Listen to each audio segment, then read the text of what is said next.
ত্রয়োদশ জাতীয় সংসদ নির্বাচনের পথে এবার কি চ্যালেঞ্জ শনাক্ত করেছে নির্বাচন কমিশন, পুলিশ ও প্রশাসনের প্রস্তুতি বা কতটুকু, এসব নিয়ে আজকের বিশ্লেষণ। সঙ্গে আছি আমি আব্দুল্লাহ হুসাইন। অসংখ্য ধন্যবাদ যোগ দেওয়ার জন্য। ধন্যবাদ।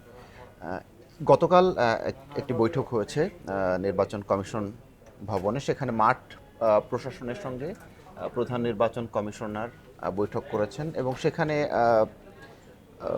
যারা যারা ছিলেন, অসংখ্য ব্যক্তি ছিলেন, যেমন 8টি বিভাগের বিভাগীয় কমিশনার, পুলিশের 8 জন ডিআইজি, 64 জেলার জেলা প্রশাসক ও পুলিশ সুপার, এরকম এবং 64 জেলার নির্বাচন কর্মকর্তা সহ সর্বমোট 226 জন কর্মকর্তা অংশ নেন। অর্থাৎ একদম নির্বাচন কমিশনের সাথে যারা জড়িত মাঠ পর্যায়ে সবার, বলতে গেলে প্রায় সবারই অংশগ্রহণ ছিল এখানে। এখানে আসলে এই মোটা দাগে কি বিষয় নিয়ে সেখানে আলোচনা হয়েছে? আচ্ছা, প্রথমে বলি যে যে জেলা প্রশাসক 64 জন, তারা সবাই কিন্তু রিটার্নিং কর্মকর্তা। এর মধ্যে ঢাকা এবং চট্টগ্রামের বিভাগীয় কমিশনার, তারাও রিটার্নিং কর্মকর্তা। তো আমরা বলতে পারি যে সব রিটার্নিং কর্মকর্তা এবং পুলিশের যে এসপি এবং ডিআইজি সবাই এখানে ছিলেন। তারাই মূলত আগামী সংসদ নির্বাচনটা তুলে আনবেন। ইলেকশন কমিশন পরিচালনা করবে, বাট মাঠে কাজটা করবেন ওনারাই। তো এখানে এটার রীতি অনুযায়ী একটা বৈঠক সবসময় তফসিল ঘোষণার পরে মাঠ প্রশাসনের সাথে নির্বাচন কমিশন করে। গতকাল সেটা করলো। তো এখানে এবারের নির্বাচন, আপনি জানেন যে আইন শৃঙ্খলা পরিস্থিতি নিয়ে এক ধরনের উদ্বেগ আছে।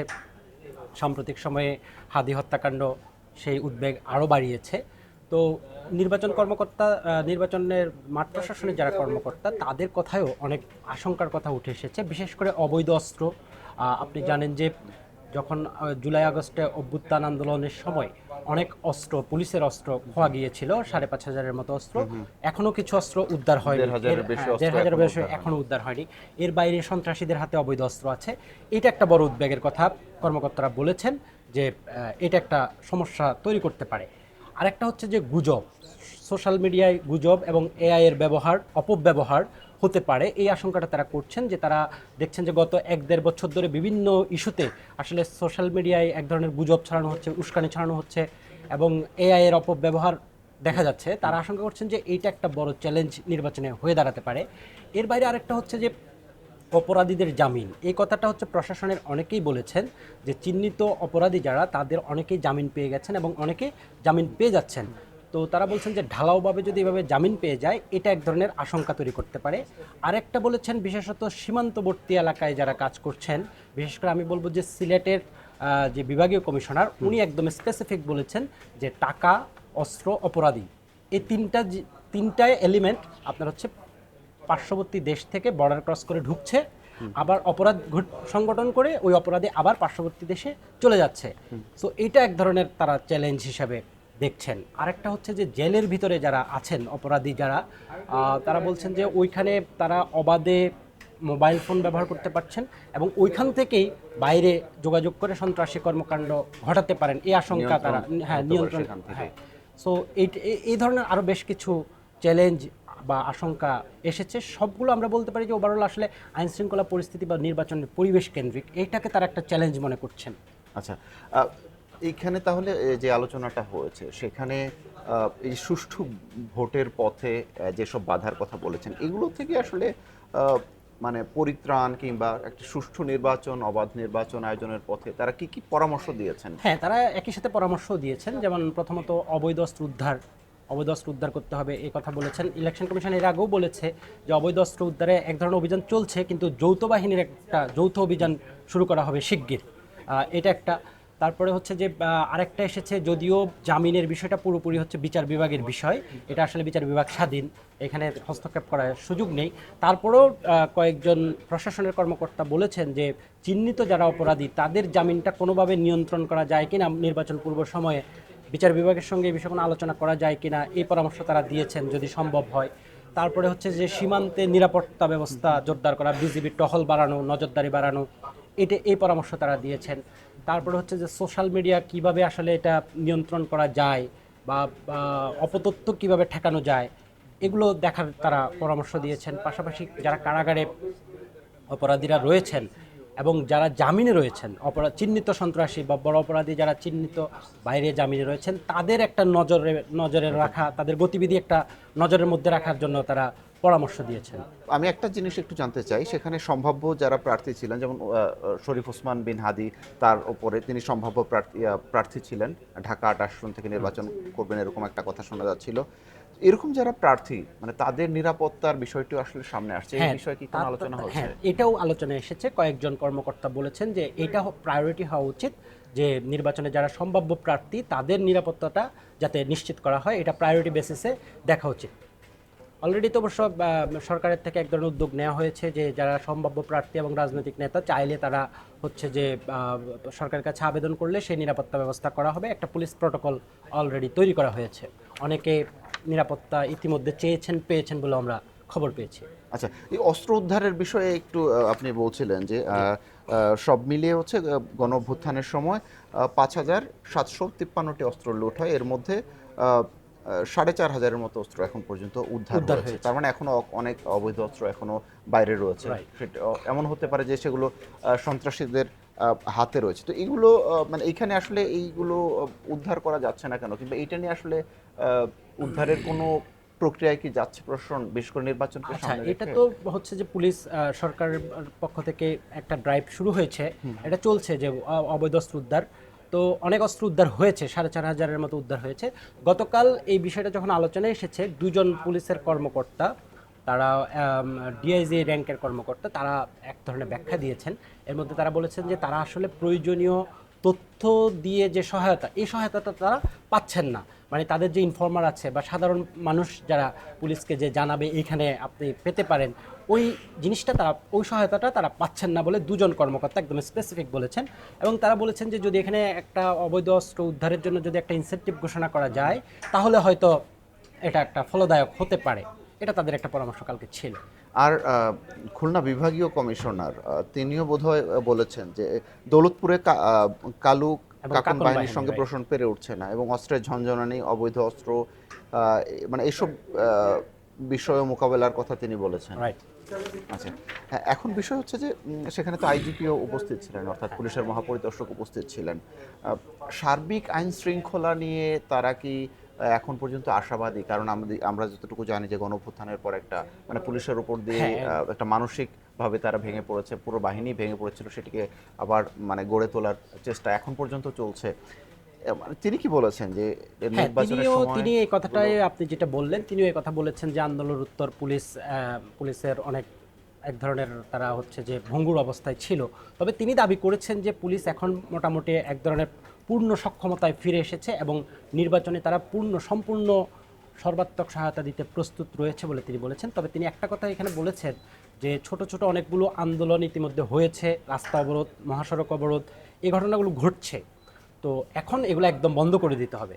তিনি একটা কথা স্পেসিফিক বলেছেন, যদি অর্ডার বা শৃঙ্খলা প্রতিষ্ঠা করা না যায়, তাহলে পুলিশ নির্বাচন কমিশনকে সর্বাত্মক সহায়তাটা দিতে পারবে না। এবং যাতে পুলিশ কঠোর অ্যাকশনে যেতে পারে, এই জন্য তারা নির্বাচন কমিশনের সহায়তাটা চেয়েছেন আইজিপি। প্রধান নির্বাচন কমিশনার তিনিও তো উপস্থিত ছিলেন, এএমএম নাসির উদ্দিন। মানে তিনি কি বলছেন, সুষ্ঠু নির্বাচন মানে এই সবার সাথে কথা বলে কি মনে হচ্ছে? হ্যাঁ, সুষ্ঠু উনি নির্বাচন উনি আয়োজন করা উনি সম্ভব? বলেছেন কতটুকু যে আশাবাদী? কর্মকর্তাদের কথা শুনে উনি বুকে জোর পেয়েছেন, এই কথাটা উনি বলেছেন। এর আগে উনি বলেছেন যে উনি আসলে ঠিকমতো ঘুমাতে পারছেন না, হ্যাঁ, সার্বিক নির্বাচন সামনে রেখে। তো শেষ তিনি বলেছেন যে কর্মকর্তারা যেভাবে তাকে সাহস দিয়েছে, পুলিশ এবং প্রশাসনের কর্মকর্তারা, তার বুকে জোর ফিরে এসেছে, এটা তিনি বলেছেন। একই সাথে তিনি বলেছেন যে কর্মকর্তাদের একেবারে নিরপেক্ষ থেকে তার দায়িত্বটা পালন করতে হবে এবং এই ক্ষেত্রে যা সহায়তা প্রয়োজন নির্বাচন কমিশন সেই সহায়তাটা তাদেরকে দেবে। এবং তিনি আশা করছেন যে আগামী নির্বাচন একটা ভালো এবং দৃষ্টান্ত হবে, এমন একটি নির্বাচন উপহার দিতে পারবেন তিনি, সে আশাবাদের কথা গতকালও বলেছেন। কিন্তু এরকম এই সংখ্যাটা তো এখনো আছে, মানে সার্বিক নির্বাচন ব্যবস্থাকে ধ্বংস করার জন্য, কিংবা নির্বাচন যাতে না হয়, এরকম কথাও তো এখন প্রচলিত আছে। হ্যাঁ, রাজনীতিতে তিনি কিভাবে মোকাবেলা করবেন? রাজনীতিতে এই কথাটা তো আছে। যেমন আজকেও হচ্ছে যে এনসিপির একটা প্রতিনিধি দল নির্বাচন কমিশনে গিয়েছে, সেখানে তারা বলেছে যে 12 ফেব্রুয়ারি নির্বাচন যাতে পিছানো না হয়, সেটা তারা নির্বাচন কমিশনকে বলে এসেছে। তারা যেটা বলছে যে এখানে আওয়ামী লীগ এবং পার্শ্ববর্তী দেশ নানাভাবে অস্থিতিশীলতা তৈরি করার চেষ্টা করছে এবং নির্বাচন পিছানোর চেষ্টা করছে। তো এই আলোচনাটা রাজনৈতিক অঙ্গনে আছে, নির্বাচন নিয়ে এক ধরনের মানে তফসিল হয়ে গেছে, নির্বাচনী কর্মকাণ্ড শুরু হয়ে গেছে, তারপরও পরিবেশ নিয়ে নির্বাচন নিয়ে এক ধরনের সংখ্যা অনেকের মাঝেই আছে। তো নির্বাচন কমিশন যেমন সিইসি গত কয়েকদিন আগে আমাদেরকে বলেছেন যে যত দিন যাবে, ভোট যত কাছে আসবে, এইসব সংখ্যা আরও বেশি একদম কেটে যাবে এবং শেষ পর্যন্ত একটা উৎসব ফিরে আসবে ভোটের। এটাই নির্বাচন কমিশন বলছে এবং তারা মনে করছে যে আইনশৃঙ্খলা বাহিনী যেভাবে কাজ করছে বা সামনে আরও যেমন সেনা মোতায়েন রয়েছে ইতিমধ্যে, 1 লাখ সেনা সদস্য নির্বাচনে কাজ করবে। তো এর মধ্যে 1/3 অলরেডি মাঠে আছে ম্যাজিস্ট্রেসি পাওয়ার।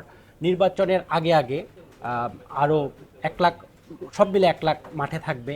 তারপর হচ্ছে 5 দিন আইনশৃঙ্খলা বাহিনীর সদস্যরা মোতায়েন থাকবে, সেখানে পুলিশ থাকবে, বিজিবি থাকবে, র্যাব থাকবে, আনসার থাকবে, সেনা সদস্যরা তো আছেনই।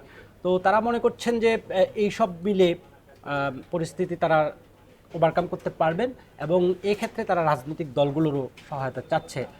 বিশেষ করে নির্বাচনের সময় রাজনৈতিক দলগুলোর সদিচ্ছা বা সদাচরণ জরুরি বলে তারা মনে করছেন। আরেকটা বিষয় আপনার কাছে জানতে চাই যে আহ, ভোটারদের মধ্যে একটা বড় অংশই তো আসলে সনাতনী ধর্মাবলম্বী। তো তাদের ভোট একটা মানে বেশ প্রভাব ফেলবে কোন দল নির্বাচনে জিত জয়লাভ করবে সেই বিষয়ে। তো সম্প্রতি একটা ঘটনা ঘটলো যেটা মানে ময়মনসিংহে ভালুকায় সনাতনী ধর্মাবলম্বী দীপু তাকে পিটিয়ে হত্যা করা হয়েছে। তো এই যে তাদের নিরাপত্তার বিষয়গুলো কি ভোটের সময় বিশেষ করে কেন্দ্র করে তাদের নিরাপত্তার বিষয়গুলো কি নিয়ে আলোচনা হয়েছে? হ্যাঁ, গতকাল এই বিষয়টি আলোচনায় এসেছিল। যেমন সিসি নিজেই বলেছেন যে ময়মনসিংহে যে ঘটনাটা ঘটেছে, এই ধরনের উস্কানি আরও সামনে হতে পারে এমন আশঙ্কা আছে, উনি নিজেই বলেছেন। এবং তিনি সুনির্দিষ্টভাবে বলেছেন যে সাম্প্রদায়িক সম্প্রীতি বজায় রাখার জন্য এটা হবে সর্বোচ্চ প্রায়োরিটি এবং সংখ্যালঘু সম্প্রদায় যারাই আছেন, সব ধরনের সংখ্যালঘু সম্প্রদায়, তারা যাতে স্বাধীনভাবে ভোট কেন্দ্রে গিয়ে বিনা বাধায় ভোট দিয়ে ঘরে ফিরে শান্তমতো ঘুমাতে পারে, এটা নিশ্চিত করতে হবে। এটা হচ্ছে ইলেকশন কমিশনের নির্দেশনা। কিন্তু অতীতে আমরা দেখেছি যে প্রায় সব নির্বাচনেই আসলে সংখ্যালঘু সম্প্রদায়ের উপরে নির্বাচনের দিন বা নির্বাচনের পরে এক ধরনের নির্যাতন বা আঘাত হামলা এটা হতে আমরা দেখেছি। দুর্গাপূজায় হয়, এটা সিইসি গতকালই বলেছেন, দুর্গাপূজায় হয় এবং নির্বাচনের সময় হয়। তো সে আশঙ্কা তো আছেই, বাট কমিশনের সুনির্দিষ্ট নির্দেশনা হচ্ছে যে যাতে এটাকে খুব সিরিয়াসলি দেখা হয় এবং সংখ্যালঘু সম্প্রদায় যাতে যারা ভোটার আছেন তারা নির্বিঘ্নে ভোট দিয়ে এসে বাড়িতে ঘুমাতে পারবেন, এটা নিশ্চিত করতে হবে। এটা নির্বাচন কমিশনের নির্দেশনা রিটার্নিং কর্মকর্তা এবং আইনশৃঙ্খলা রক্ষাকারী বাহিনীগুলোর প্রতি। সার্বিকভাবে যদি একটু বলি যে তাহলে গতকালের যে সভা হয়েছে সেখান থেকে একটি সুষ্ঠু নির্বাচন তারা প্রত্যাশা করছেন, তারা আশাবাদী সুষ্ঠু নির্বাচন হবে, তাই তো?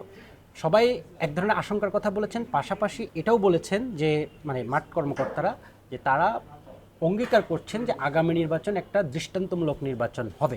এটা সে আশাবাদ তারা ব্যক্ত করেছেন। নির্বাচন কমিশনও একই আশার কথাই বলেছেন। ধন্যবাদ আপনাকে। দর্শক, এতক্ষণ আমরা কথা বলছিলাম গতকাল প্রধান নির্বাচন কমিশনারের সঙ্গে যে মাঠ পর্যায়ের কর্মকর্তা রয়েছেন তাদের একটি বৈঠক হয়েছে এবং সেখানে যা যা বিষয় আলোচনা হয়েছে সেটা নিয়ে আমরা কথা বললাম। তো রাজনীতি, অর্থনীতি, অপরাধ এরকম নানা বিষয়ে সংবাদ এবং বিশ্লেষণ নিয়ে আমরা প্রতিনিয়তই আপনাদের সামনে হাজির হব। আমাদের সঙ্গেই থাকুন ভালোর সাথে, আলোর পথে।